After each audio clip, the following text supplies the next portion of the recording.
Let me ask you a question. When someone Googles the name of your business, what's the first thing that they see? You want to know the answer? It's the reviews.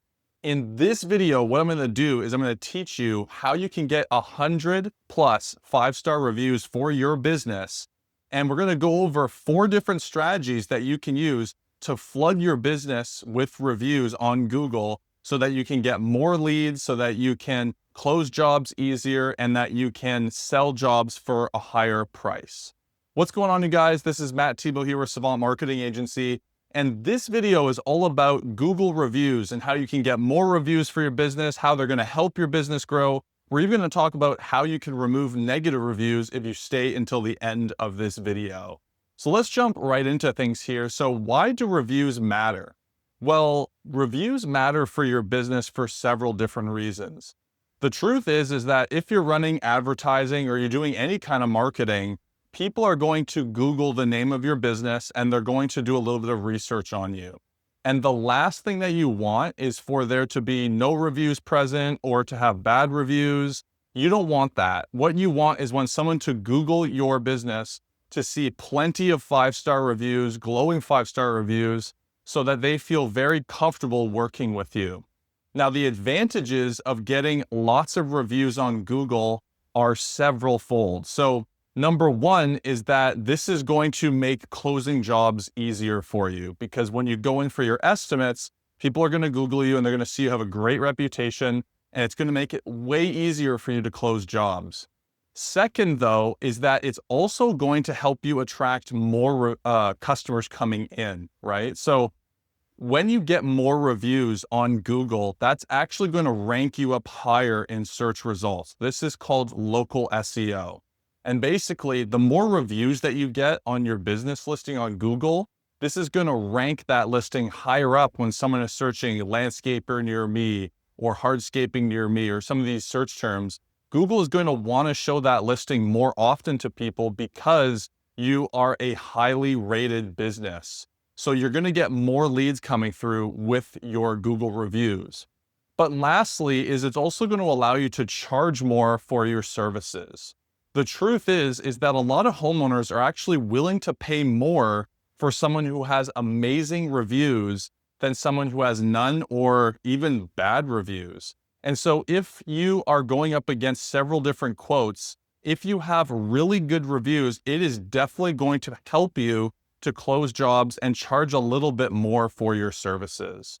Now, I want to cover 4 different things here today. And within that, I'm going to share 4 different strategies of how to get more reviews. And like I said, we're also going to talk about how to remove negative reviews for your business as well.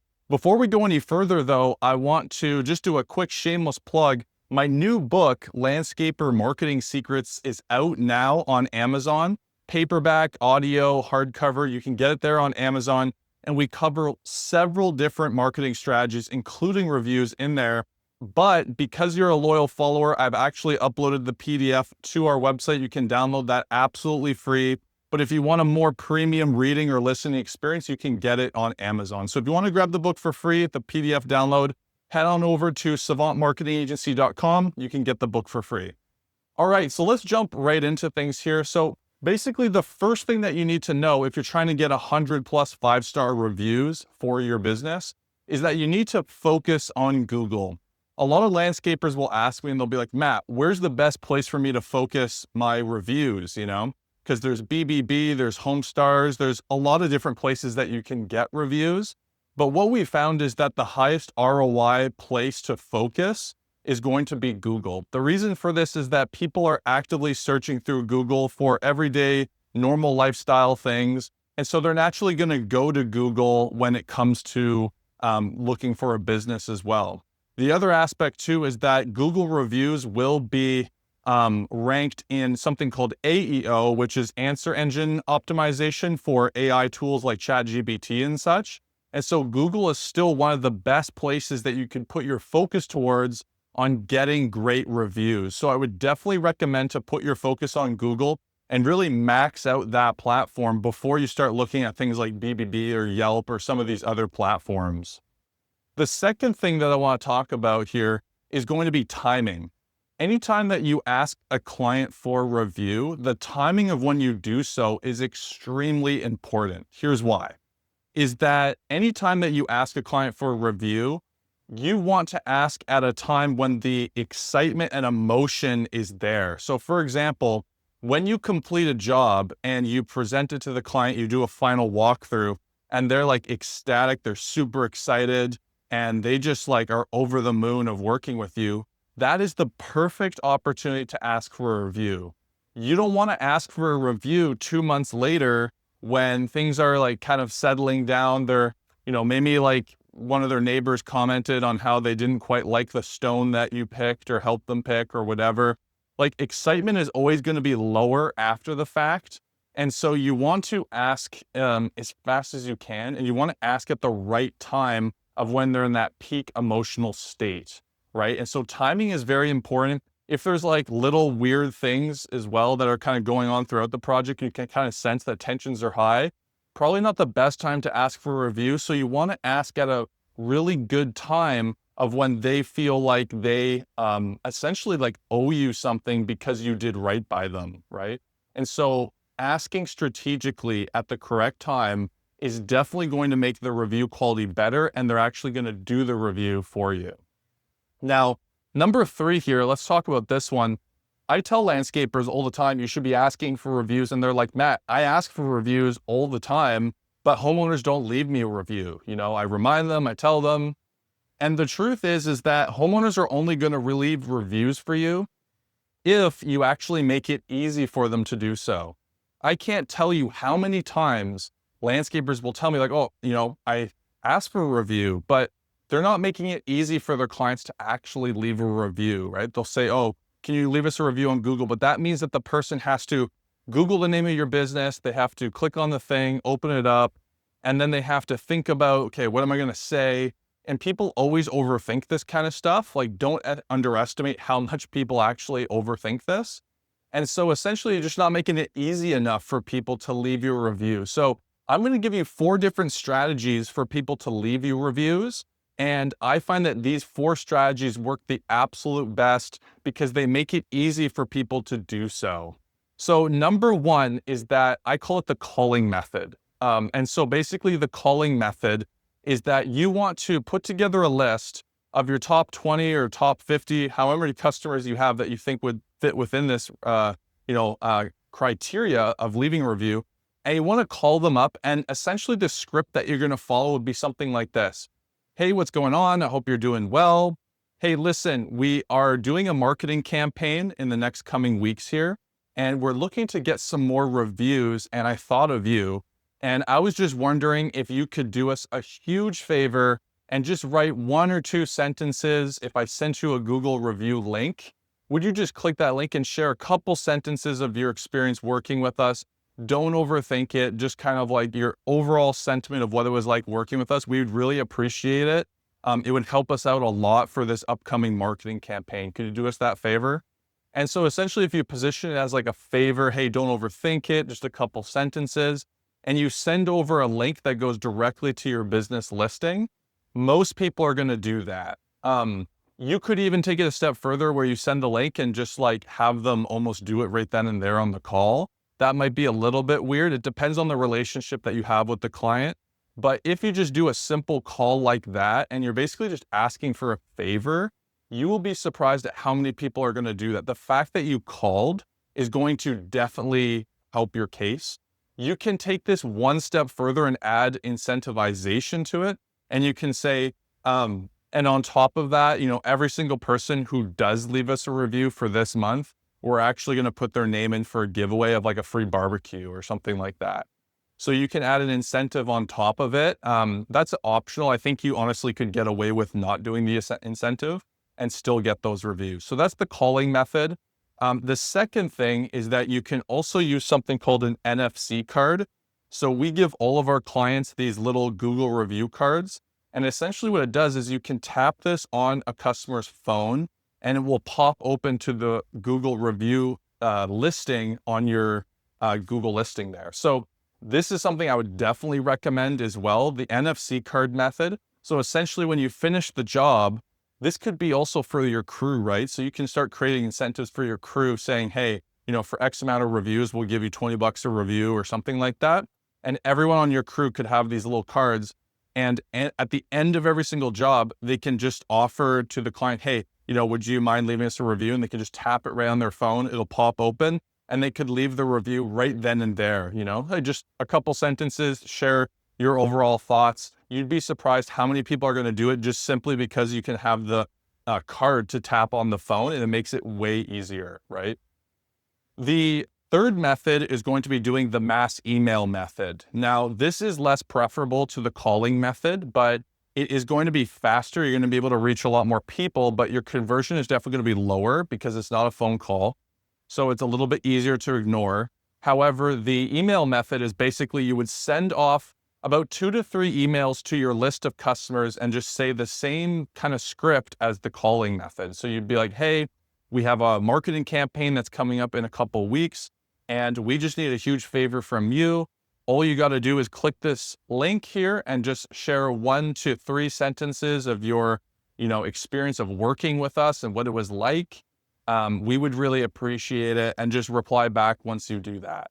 And then, like I said, you can sweeten the deal at the end and you can say, everyone who enters for this month only will be put into a draw as well for a barbecue, And so that is a very strong offer, and it does work really well. So the mass email method is great if you have a large list and you don't really have the manpower to call up every single customer that you think would leave you a review. And the last strategy is going to be using automation to actually get you reviews either in real time or after the fact. So a couple different softwares that I would highly recommend. The software that we give all of our clients as a CRM is going to be Go High Level.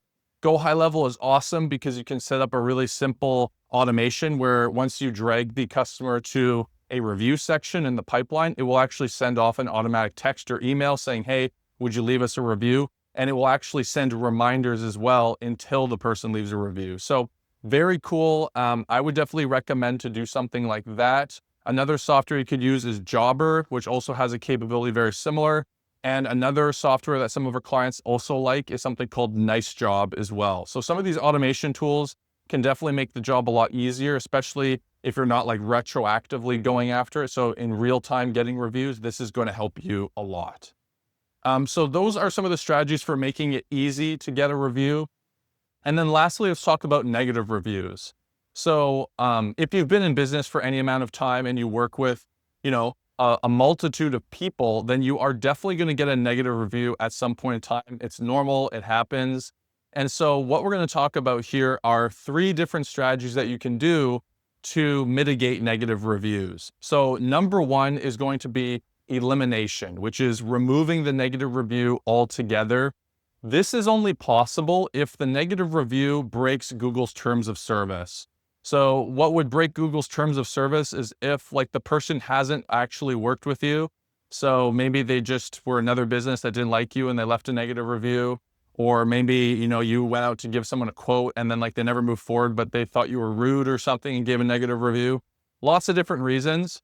But basically, if they did not actually work with you and pay you money, then you will have some grounds to actually eliminate that review. So what that would look like is you go to the negative review, you're going to see 3 dots there that you can click on that review, and it's going to open up something that says report review. You can click report review and it will open up another form that will have various different options of what you can select that the reason is why this review isn't legitimate. And if you select the right one and it seems like to Google that, this is the case, it will actually remove the review for you. So I would definitely recommend to do that if you have not experienced that. Sometimes we get clients who do door hangers or flyers, and then someone will hit them with a negative review just because they didn't like being marketed to. And almost every single time we've been able to remove the review in those cases. So I would highly recommend to eliminate the review by just doing the strategy I said first. If you cannot do that, the second thing that you can do is resolution. So this is basically calling up the customer who left the bad review and basically just saying hey, I'm really sorry how everything went here. Is there anything that we can do to kind of, make this better for you, basically? I want to make this right for you. And essentially you are going to use some negotiation and basically goodwill to make it right for the customer. So maybe you refund them. Maybe you have to add in some additional stuff, or just make the job right, or whatever it is they were upset about, just make it good with them. And at the end, just say, having negative reviews like really hurts our business. And I'm sure you don't really want to do that, but you just kind of wanted us to fix the situation here. And so, I would really appreciate it if you could remove that review or at least edit it. It would mean a lot to us, and basically, we just want to make this right for you, essentially. So that kind of messaging, this is going to work probably like 50% of the time. If the person's like a reasonable person and, they just wanted to get justice, essentially, then if you help them out and fix it and make things right for them, most people will remove it. But there will be like the, remaining maybe 40% or so that are going to just not want anything to do with you. And so in that case, if they refuse and they just say, no, I'm going to leave the negative review, then your last option is going to be dilution, which is going to be using the 4 different strategies I talked about: the calling method, NFC cards, the email method, the automation, etc., to just drown out the negative review. So you're going to get a lot of 5-star reviews. It's going to drown out the negative review. And then you're not going to stop there though. What you're also going to do is you are going to respond to the negative review, but you're going to respond in a way that is mostly speaking to people who are actually reading that negative review, not the customer who left the negative review. So for example, what you would do is you would say like, hey, Bob, right? We're super sorry to hear that you had a bad experience, et cetera, et cetera. However, this is kind of our take on this review. And then you would basically defend your side of the story, just being like, this is what happened, this, and this. So you're giving context to the negative review. And at the end, you would say something like, this is kind of like where we're coming from. We're sorry we couldn't come to an agreement. We wish you the best. And then sign off with like your actual name and your business. And what this is going to do is basically anyone who's reading the reviews, a potential customer, et cetera, they're going to see your side of the story. And as long as it's only like 1 or 2 negative reviews and not that many, but most are like glowing 5-star reviews, they're going to think to themselves, okay, this is an outlier. This isn't like, an average experience. And maybe this person was just like a little bit strange, and they will probably have no issues with working with you. So that is the strategy I would recommend of dealing with negative reviews. It's going to be very effective for you. So I hope you found this video helpful. If you did, give it a thumbs up, give it a subscribe. If you have any other questions for me, comment below. And remember, like I said, you can get a PDF download of my new book, Landscaper Marketing Secrets, on our website. And while you're on our website, if you're thinking to yourself, hey, I want to talk to these guys about what it would look like to get their help taking my lawn, landscaping, or outdoor living business to another level using advertising, my link is in the description. You can book a strategy call with our team. We'd be happy to see how we can help you. All right, guys, I'll see you on my next video.